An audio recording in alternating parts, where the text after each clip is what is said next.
Hello friends, welcome to Shiksharthi.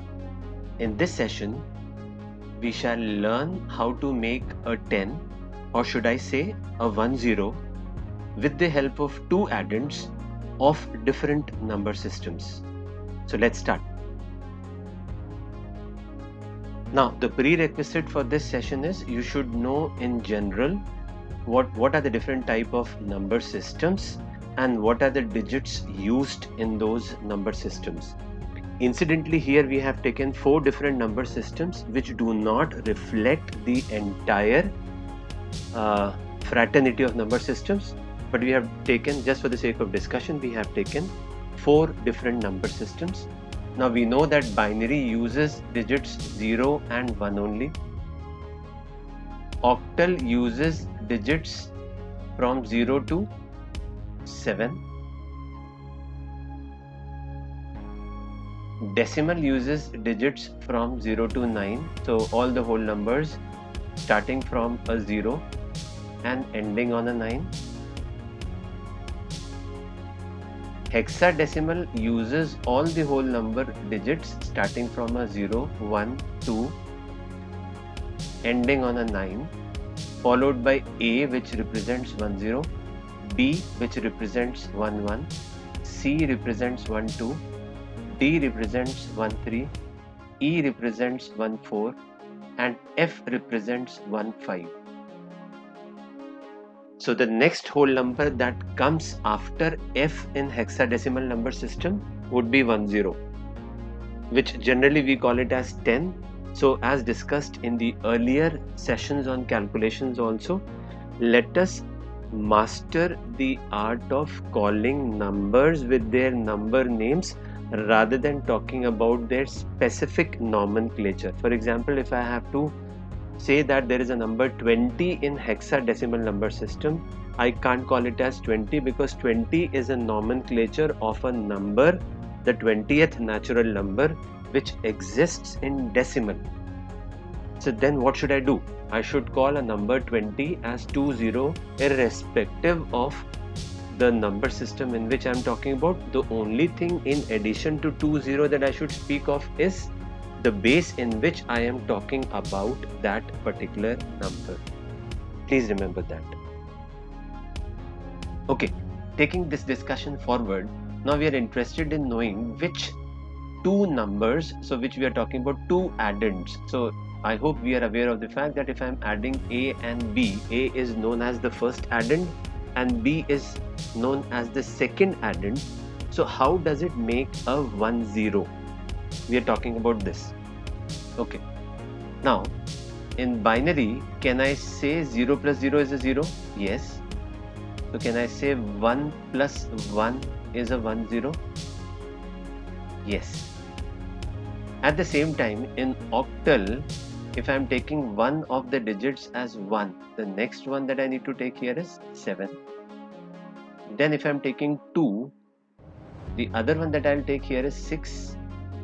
If I am taking 3, the next one that I would take here is 5. If I am taking one of the digits as 4, the next one that I would take here is 4 again. Because I know that all of these, when added, they give us what? 10. So the best way to understand this is, if I take a number which is not permissible in that number, let's say if I take 8 and I say it is to the base 8, first of all, this representation is incorrect, but this can be changed to a 10 to the same base, is what I am trying to say. So first of all, we can't represent 8 as 8 in base 8. This representation is incorrect, but we can always understand it like this, that if I write 8 to the base 8, it has to be understood as 10 to the same base 8. This is how it is supposed to be understood as. Okay, the same thing I can say for binary. So if I take 2 and if I say 2 to the base 2, first of all, this representation is incorrect, but this has to be understood as 10 to the base 2. Same I can say for decimal. Same I can say for hexadecimal. Can I say 16 to the base 16 if I am using a single digit number 16?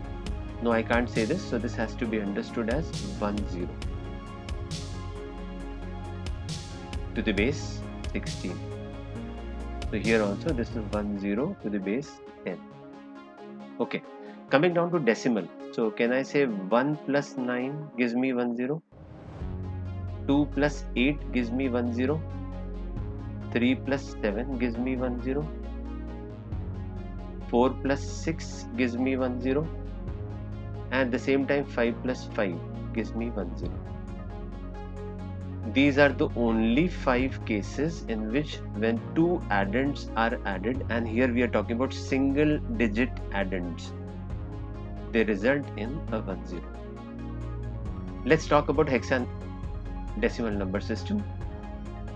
If I take one of the addend as 1, in that case take the other extreme addend. So if you're taking one of them as 1, take the extreme addend as f. So 1 plus f. So when you're taking 2, take the next extreme, which is e,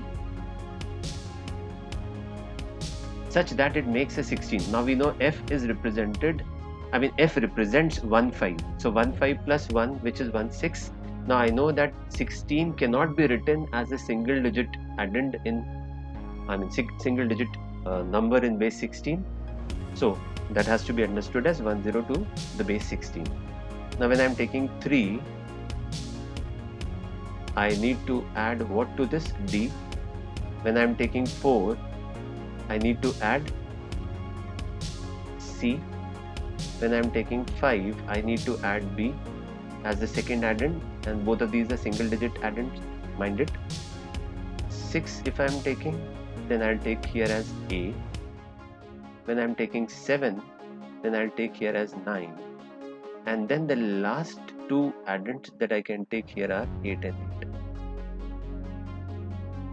Now how is this going to help you? This is going to help you in the carryover also. So the point that we are discussing here is not only A plus B, two single digit addends when added together give you a 10. Here we are talking about a carryover to the to the second place, and the second place here is after the units place, the second place is tens place. So if I see the additive inverse now, in all these cases, if I talk about this, starting from here, and if I talk about their additive inverse. So additive inverse is, can I say that 1 can be written as 10 minus f, 2 can be written as 10 minus e, and so on.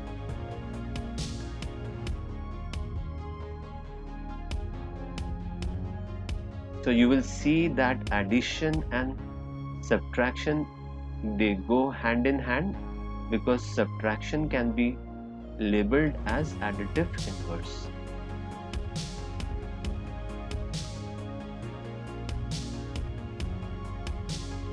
And this is not the only case. You can write other cases also here.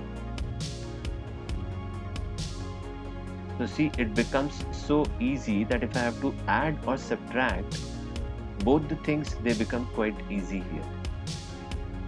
And the same exercise you can do for all these 3 bases as well. For example, the point that I am trying to make here is, if I write a number like 4 in base 10, can I say this is nothing but 10 to the base 10 minus 6 to the base 10 is the point that I am trying to make. At the same time, if I am saying 3 to the base 8, can this be written as 10 to the base 8 minus 5 to the base 8? So maybe you can complete this and take your learning to the next level.